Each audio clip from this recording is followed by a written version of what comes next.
E para o comentário de alguns destes temas está hoje connosco o jornalista Ricardo Jorge Pinto. Ricardo, bem-vindo. Vamos começar aqui pela questão das grávidas, porque temos já o Presidente da República, temos partidos como o Bloco e o PCP a pedirem explicações não só do Ministério da Saúde, mas também da Administração Regional de Saúde sobre a possibilidade das urgências para grávidas de 4 hospitais de Lisboa fecharem durante os meses de verão. Apesar da tutela ter já dito, numa resposta que enviou à agência Lusa, que está salvaguardada qualquer necessidade que estas grávidas possam vir a ter, este tipo de notícias não sossega ninguém. Não sossega ninguém e por isso este título do Público, relativamente ao Presidente da República, parece-me ser aquele que mais toca num ponto fulcral e que tu de resto mencionaste aqui, que é a questão das explicações. É preciso que haja explicações. O Governo já veio dizer que assegura o normal funcionamento, mas não negou esta notícia de que pelo menos um desses 4 grandes hospitais poderá ter as urgências ou o serviço para grávidas encerrado durante o período de verão. Portanto, ao não haver esta rejeição desta notícia, há quase que uma confirmação. E é preciso explicar, é preciso saber-se porquê. E é preciso depois que haja realmente esse contraditório entre aquilo que está a dizer o Governo, de que não haverá nenhum risco, e aquilo que diz o bastonário, está a notícia no I, que diz que esta proposta põe em causa a segurança das grávidas. E aí é que toca, neste aspecto que o Presidente da República está a colocar em destaque, que é, então explique-se, mostre-se, pode haver até aqui realmente um constrangimento nos serviços, desde que seja assegurado aquilo que é o natural e normal e eficaz atendimento às grávidas. Se não houver esse esclarecimento, cria-se aqui um problema para um Governo que, nesta altura, precisa de tudo menos de problemas nesta área da saúde. Essa explicação poderá redundar na justificação que já vem sendo avançada, que é, isto acontece por falta de recursos humanos. Pois, mas quando o Governo anda a dizer que nunca nenhum Governo investiu tanto no Serviço Nacional de Saúde, quando fala dos números muito avultados, quer em termos de meios materiais, quer em termos de meios humanos, então isso não bate certo com esse argumento de dizer que agora faltam aqui recursos. A verdade é que todos nós percebemos, por casos pontuais, que de resto têm sido repetidas vezes apresentados ao Primeiro-Ministro, por exemplo, nos debates quinzenais na Assembleia da República, esses casos de hospitais que estão quase que em situação de ruptura num ou noutro serviço, eles vão se repetindo e, portanto, é natural que este seja apenas mais uma dessas situações. O Governo diz que estruturalmente está a tomar conta deste assunto, mas pontualmente estes casos continuam a repetir-se. E continuamos na saúde, focalizando agora a conversa neste destaque comum ao Jornal de Notícias e ao I. Parece-te atendível esta pretensão do CDS-PP, que inclui no programa eleitoral do partido o alargamento da ADSE, um alargamento gradual a todos, como forma de acabar com discriminações entre funcionários públicos e os trabalhadores do setor privado, Ricardo? Pois falta saber quanto é que custa. O CDS, pelo que eu julgo saber, ainda não apresentou essas contas. É preciso ver se realmente qual é que é a fatura que é apresentada e depois como é que ela se paga, porque nós sabemos que o Orçamento de Estado é limitado, temos metas orçamentais cada vez mais restritas por causa daquilo que é a necessidade de redução do déficit a zero já dentro de muito pouco tempo, e isto significa que cada vez haverá mais constrangimentos, até porque os índices estão a mostrar isso, o crescimento da economia portuguesa vai arrefecer também nos próximos anos. Portanto, significa que basicamente o Orçamento de Estado vai ter menos dinheiro. Cada vez que se quer atender a um pedido, como é este do CDS, tem que se tirar de um outro lado qualquer. E aí é preciso explicar isso. Agora, saliente-se aqui esta vontade clara do CDS de quase todas as semanas ter uma proposta nova, de estar constantemente a tentar, como de resto tinha prometido Assunção Cristas, ir ao encontro daquelas que são as expectativas e os reais problemas dos portugueses. Numa área que também é importante do ponto de vista estratégico para o CDS, que é a questão da divisão entre o público e o privado. O que o CDS tem dito muitas vezes é que este governo socialista está a dar muitas benesses ao setor público, mas está de alguma maneira a criar um desequilíbrio relativamente ao setor privado. Se te recordares, essa era também uma acusação que o próprio Partido Socialista fazia ao governo PSD-CDS relativamente à estratégia adotada por então o Primeiro-Ministro Pedro Passos Coelho. E, portanto, há aqui claramente agora um piscar de olhos a todos os funcionários, que são muitos do setor privado, dizendo que vocês têm os mesmos direitos. Até porque, embora o ADSE seja pago mensualmente pelos funcionários públicos, a verdade é que já não é uma benesse do Estado e, portanto, pode-se fazer aqui agora um encontro de contas de maneira a que seja possível a um funcionário do setor privado poder também aceder a este sistema, que é elogiado por muita gente em termos dos benefícios que dá, que é o ADSE. Os eleitores percepcionarão essa estratégia do CDS, que todas as semanas vai apresentando medidas, e os eleitores farão refletir nas urnas, enfim, essa percepção? Vamos ver, as sondagens para já não o dizem, mas também as sondagens são sempre muito pouco simpáticas para com o CDS.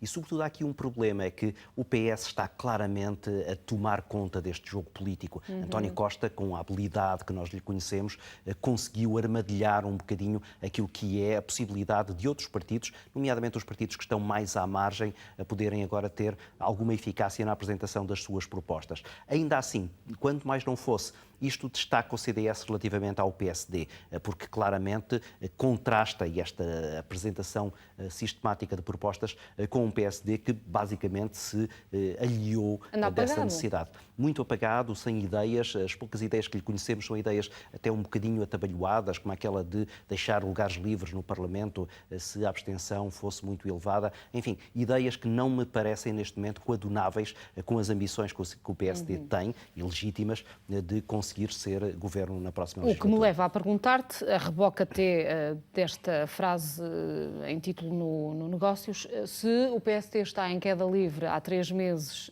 ou a 3 meses das eleições, se há vozes internas como a de Marco António Costa a dizerem que é preciso um refrescamento do partido, ou que era preciso depois das eleições europeias, a pedir a unidade do partido, a pedir um programa reformista, o que é que Rui Rio tem de fazer até outubro para conquistar os eleitores? Pois, ele próprio tem que encontrar aqui uma solução. E este silêncio é, quanto a mim, demonstrativo da falta de soluções que ele neste momento tem. Essa entrevista que tu agora mencionaste, Marco António Costa, que saiu quinta-feira no Público, é demonstrativa daquilo que é um nome que não é exatamente um opositor de Rui Rio, e a dar-lhe alguns sinais de alerta, nomeadamente esse de que não houve aqui um refrescamento daquele que é o topo da pirâmide do PSD. Curiosamente, mas isso também já era expectável e vem num título do Jornal Económico, essa renovação vai ser feita ao nível dos cabeças de listas de deputados para as eleições legislativas. Mas isto não pode ser um erro estratégico, Ricardo? Isto era aquilo que era esperado e, se calhar, mal esperado, porque nós sabíamos que esta bancada parlamentar era uma bancada adversa para Rui Rio, criou-lhe enormes problemas no início, ainda agora veja-se a questão da crise dos professores, em que eu fiquei sempre ali com a sensação, embora não tenha nenhuma prova disso, de que Rui Rio foi de alguma maneira ali enganado naquele jogo parlamentar que deixou depois o PSD completamente desprotegido perante a estratégia bem urdida por parte de António Costa para criar ali uma crise política. Esta bancada parlamentar não gosta de Rui Rio, esta bancada parlamentar claramente nunca poderia ser escolhida por Rui Rio. Agora, ele não pode dar a ideia de vingança, não pode dar a ideia de que agora vai começar a tirar os nomes de todos aqueles que não lhe foram simpáticos ou que não foram os seus yes men ou as suas yes woman. E esse aí é o risco que pode criar-se com esta renovação muito alargada de deputados ou de candidatos a deputados. E não era disso que o PSD agora precisava. E os alertas de Marco António Costa são os alertas de que o PSD agora precisa e é, olha, se calhar de fazer aquilo um bocadinho que o CDS está a fazer. Começar a apresentar propostas muito concretas e propostas alternativas ao Partido Socialista. Mas quanto a mim aqui está exatamente o busilis. É que, na verdade, do ponto de vista ideológico e programático, o PSD é muito próximo do Partido Socialista. E ainda mais Rui Rio de António Costa. E, portanto, eu até percebo que Rui Rio tenha muitas vezes dificuldade em se diferenciar de António Costa, porque eu acho que ele concorda com muitas das ideias que António Costa tem apresentado. Veja-se esta questão da lei da base da saúde, em que, na verdade, o PSD e o PS estão muito mais próximos do que aquilo que gostariam neste momento de aceitar. António Costa porque preferia aprovar a lei de bases com a esquerda, Rui Rio porque não pode neste momento mostrar que está muito próximo do Partido Socialista, como na verdade está em relação a esta proposta. Mas perante essa proximidade do PSD ao PS e perante este curto espaço temporal, 3 meses que faltam para chegar às eleições, mesmo que o PSD, Rui Rio, começasse como Assunção Cristas a apresentar uma medida por semana ou uma medida de quando em quando,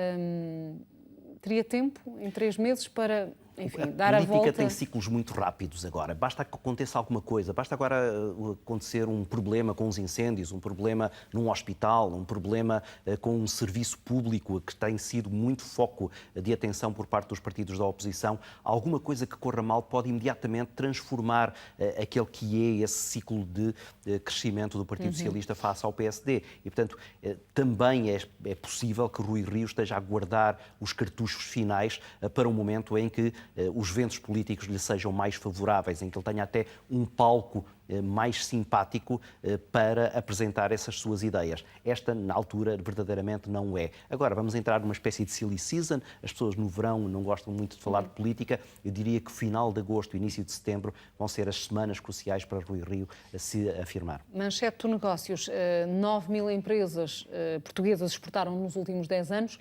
Quantas mais milhares de empresas exportadoras precisaríamos para consolidar o crescimento económico nacional? Não estamos muito mal. A verdade é que, se compararmos com aquilo que era o nível de exportação que Portugal tinha há 1, 2 décadas, estamos agora a níveis muito, muito elevados.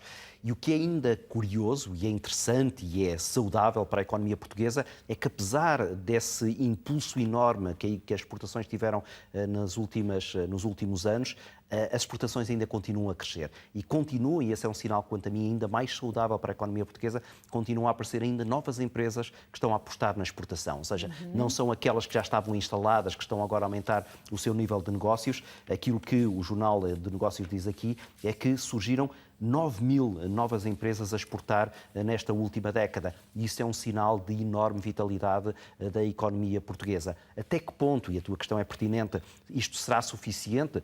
Provavelmente não, até porque nós continuamos com níveis de importação também muito elevados e, portanto, a balança comercial nunca se chega verdadeiramente a equilibrar. E continuamos sem os níveis de investimento que eram necessários para relançarmos. Pois, o nosso problema é sempre esse. O nosso problema é que somos um país de dimensão relativamente pequena, embora haja países até ainda mais pequenos, o caso da Holanda, que conseguem níveis de execução muito mais elevados. Era preciso aqui realmente uma alteração estrutural daquilo que é o próprio cenário empresarial, porque muitas vezes contrastando com estas empresas que são arrojadas, que estão a conseguir exportar, temos depois empresas muito, muito conservadoras. Preciso recordar que muitas das empresas em Portugal são pequenas, médias empresas, são microempresas, sem nenhuma possibilidade de alguma vez terem esta ambição de exportação. E ainda pior, são empresas muitas vezes numa situação extremamente vulnerável, nomeadamente relativamente àquilo que são as oscilações nos níveis de endividamento e até em particular em relação àquilo que são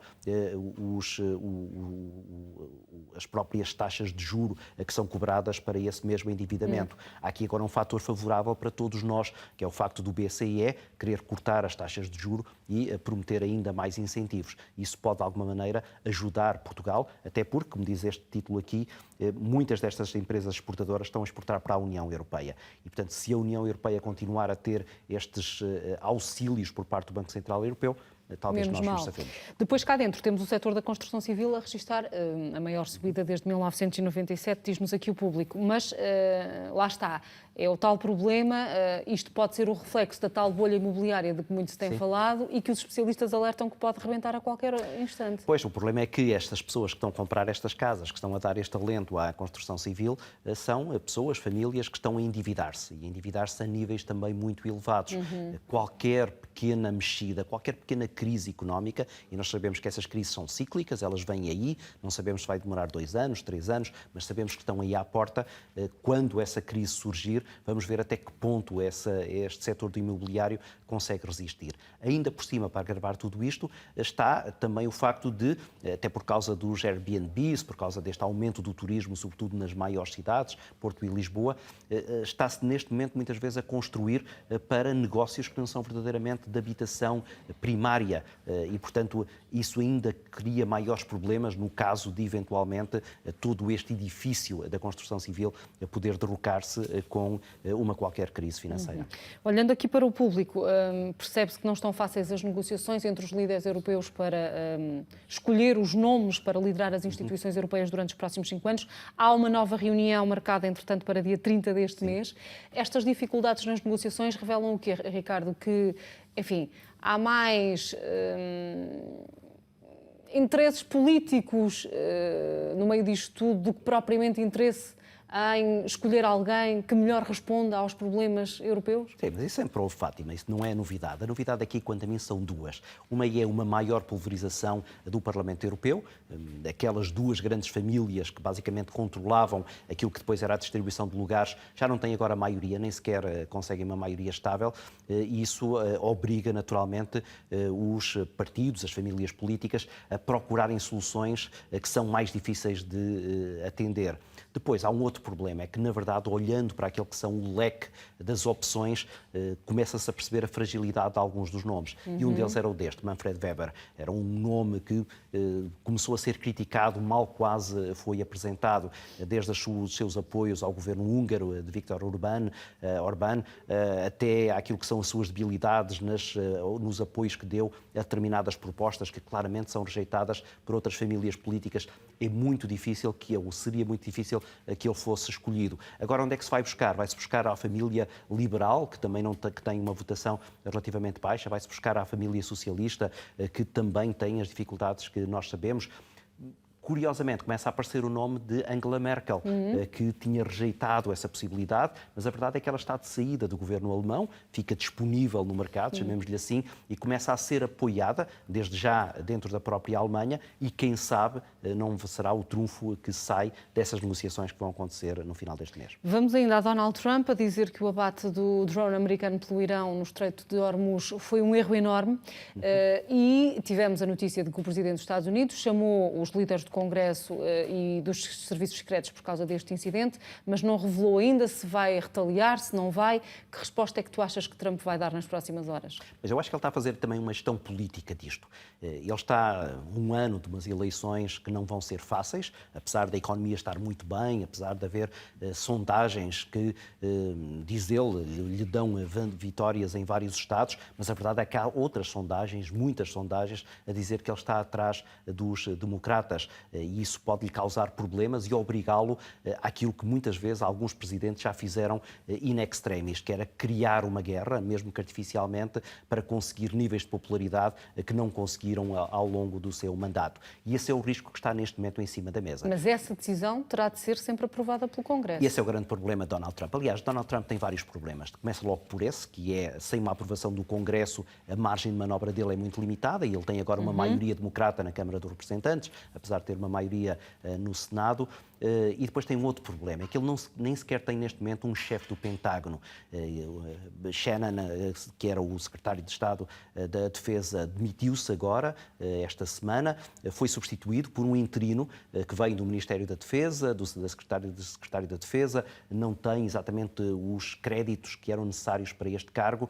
E o Pentágono precisa de alguém forte a liderá-lo no momento em que os Estados Unidos desejem entrar em guerra. E esse é outro dos problemas que Donald Trump neste momento enfrenta. Tu estás em crer que foi mesmo o Irão que abateu esse drone americano, e se sim, com que objetivo? Não, o drone foi abatido pelos iranianos, eles próprios já o admitiram. Agora, a divergência é que os iranianos estão a dizer que esse drone estava em território iraniano e, portanto, tinham todo o direito de o abater, porque ele estava a violar uma lei internacional. Os Estados Unidos dizem que ele estava em território internacional. E isso agora é muito difícil de provar, porque dirias, mas agora com os GPS nós não sabemos onde é que eles estão. Claro que sabemos. E eles sabem, quer os iranianos, quer os Estados Unidos. O problema é que nenhum deles vai agora revelar as verdadeiras provas que tem. Ou, mesmo que apresente as provas, vai ser sempre provas que serão contraditadas por provas contrárias. Ficaremos sempre na dúvida e haverá aqueles que acham que os Estados Unidos têm todo o direito de ir para a guerra e aqueles que acham que os Estados Unidos, mais uma vez, como aconteceu na guerra do Iraque, não têm esse direito. Duas sugestões agora de leitura nas edições eletrónicas estrangeiras, começando pelo site do Jornal Espanhol El País, a avançar que, afinal, o presidente francês não apoia um entendimento entre os Ciudadanos e o Vox para governar em diferentes comunidades e municípios espanhóis, e a dizer também o El País que Emmanuel Macron nega ter felicitado Albert Rivera pelos acordos alcançados. Terá sido Rivera a veicular esta informação do apoio de Macron, sim, Ricardo. Com que objetivo é que o pois, terá feito? Voltamos outra vez ao tema destas guerras europeias pelo poder.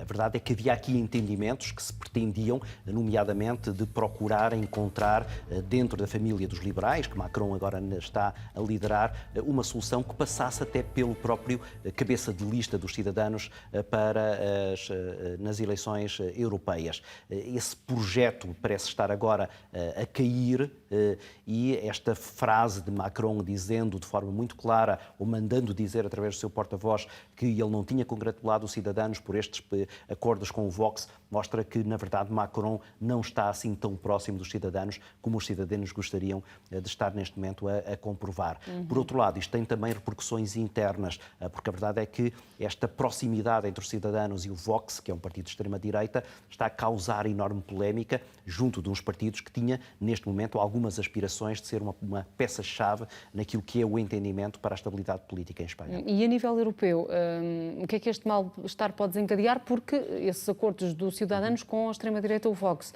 criou mal-estar dentro do próprio grupo europeu, o grupo parlamentar europeu. Isso vem ainda complicar mais, e por isso é que eu estava a ligar a essa questão a que de pouco falámos a propósito da distribuição de lugares na União Europeia, é que, na verdade, estas famílias políticas não só não se conseguem entender umas com as outras, como muitas vezes não se conseguem entender no seu próprio interior. Vejas, por exemplo, aqui em Portugal o que aconteceu quando António Costa foi falar com Macron e deu a entender que provavelmente estava a entender com ele para a escolha de nomes para os lugares de topo na União Europeia. Imediatamente se perguntou o que é anda um socialista a entender-se com um liberal para essa mesma escolha. E percebe-se que há realmente aqui movimentos tectónicos que são muito fortes em termos de influência, mas que neste momento, perante as adversidades dessas dificuldades das escolhas, são insuficientes para encontrar as soluções que eram desejadas. E por último, vamos olhar aqui a edição online do jornal francês Le Monde, dizendo que António Guterres é acusado de falta de vontade política para mandar investigar o assassinato do jornalista saudita Jamal Khashoggi, o secretário-geral das Nações Unidas, acusado de inação, embora diga ele que não tem meios ou autoridade para iniciar uma investigação criminal sem mandado judicial. O que me leva a perguntar-te, Ricardo, o obstáculo será mais legal ou será mais político? Pois, as críticas que lhe estão a ser feitas é que ele, na verdade, não está a usar o seu poder político para ir um pouco mais além naquelas que são as suas competências. E eu estava a ler esta notícia e estava-me a lembrar daquilo que foi a audiação parlamentar de Vítor Constâncio esta semana no Parlamento, porque aquilo que Vítor Constâncio veio dizer é que, legalmente, enquanto Governador do Banco de Portugal, ele não podia fazer muito pouco em relação às operações que estavam a ser feitas de empréstimos na Caixa Geral de Depósitos para comprar ações do BCP. E as críticas que lhe foram feitas pelos deputados foi, está bem, mas do ponto de vista político, se calhar podia ter ido mais à frente. E é a mesma crítica que está a ser feita a António Guterres, que é, e isto vem-se repetindo, e António Guterres não está exatamente com níveis de popularidade muito altos enquanto secretário-geral das Nações Unidas, porque, na verdade, o acusam muitas vezes de usar pouco aquele que é o poder de influência que um secretário-geral tem nestas situações. Se houvesse uma resolução do Conselho de Segurança das Nações Unidas, seria possível iniciar esse processo de investigação ao assassinato de Khashoggi? Era muito importante neste momento uma palavra muito assertiva das Nações Unidas relativamente a este caso, porque já se percebeu, a Arábia Saudita, em grande parte com o apoio de Donald Trump, está a tentar passar entre os pingos da chuva relativamente a este caso, evitando aquilo que é, muito provavelmente, uma condenação do príncipe herdeiro que estará envolvido de forma muito direta neste caso do assassinato do jornalista Khashoggi. E, portanto, esta proteção que os Estados Unidos estão a dar apenas poderá ser contrariada com uma força relevante, que neste caso poderia ser as Nações Unidas, para desequilibrar isto e, de alguma maneira, expor aquilo que é esse envolvimento desse governo da Arábia Saudita. Mas é viável essa resolução Agora das Nações Unidas? Agora é cada vez mais difícil, ainda por cima com este pano de fundo da crise no Médio Oriente, até porque a Arábia Saudita, sendo um dos aliados dos Estados Unidos, será uma peça crucial no caso de se entrar em guerra com o Irão. E, portanto, aí os Estados Unidos moverão mundos e fundos para conseguir que não haja nenhum envolvimento do governo da Arábia Saudita nessa investigação, exatamente para precaver aquilo que era a debilidade de um dos seus aliados neste confronto com o Irão a estar mais exposta. E, portanto, eu diria que este não é o timing perfeito para isto, mas esta crítica que foi feita a António Guterres, eu escolhi-a não tanto por este momento, eu acho que este não era o momento para António Guterres, se calhar agora fazer o que quer que fosse, mas achei interessante porque tenho lido várias vezes várias críticas feitas a António Guterres exatamente por essa falta de poder, por essa falta de maior assertividade nas suas decisões. E eu estava-me a recordar, até porque eu já era jornalista nessas alturas, em que ele foi primeiro-ministro, no final do século XX, e muitas das críticas que eram feitas a António Guterres enquanto primeiro-ministro eram muito semelhantes, ou seja, que ele muitas vezes não tinha a força política suficiente para tomar conta, desde logo, do seu próprio partido. Para fechar, imaginas que o caso Khashoggi nunca venha a ser cabalmente clarificado? Ele já está clarificado, todos nós já percebemos o que é que ali aconteceu, e por muito que o governo da Arábia Saudita venha dizer que houve ali uma luta de boxe entre o jornalista e os seguranças, ninguém vai acreditar. Ele foi assassinado, ele foi cortado aos pedaços por membros que eram muito próximos da coroa da Arábia Saudita. Ricardo, obrigada por ter estado connosco. Bom resto de semana, fim de semana, Sim, fim de neste semana, caso. quase. Obrigada. Obrigado. Ficamos por aqui. Tenha uma excelente sexta-feira. Até mais logo.